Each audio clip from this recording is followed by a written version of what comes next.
ওর শাস্তি হবে 5 ওয়াক্ত নামাজ জামাতের সাথে পড়তে হবে ফজর সহ।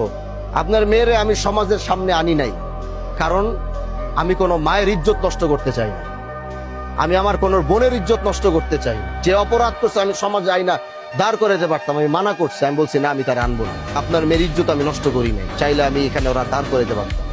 মানুষ দেখছেন এখানে ক্যামেরা চলতেছে দুনিয়া, আমি আমার এই বোনের ইজ্জত আমি এটা নষ্ট করব?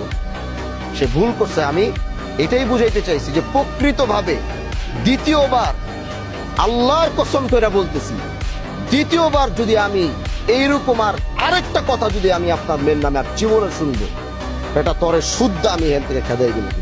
অন্যায় ভাবে আমি আমার ক্ষমতা আছে বলে আমি এখন সব করে ফেলবো, সেটা আমি প্রকৃতভাবে আর এমন একজন সন্তান দেখতে চাই আগামীতে। আজকে যারা ওর নামে এই বিচার দিছে এবং ও এটা উপলব্ধি করার পরে আমি ওর এরকম সন্তান দেখতে চাই আগামী 3 মাস পরে এলাকার মানুষ গিয়ে বলবে যে ভাই আজকে দেখিও ভালো হয়ে গেছে, 5 ওয়াক্ত নামাজ জামাতের সাথে পড়তেছে, মানুষের সাথে ভালো ব্যবহার করতেছে, ও পুরো চরিত্র সবকিছু পরিবর্তন হয়েছে। আমি এরকম ওরে দেখতে,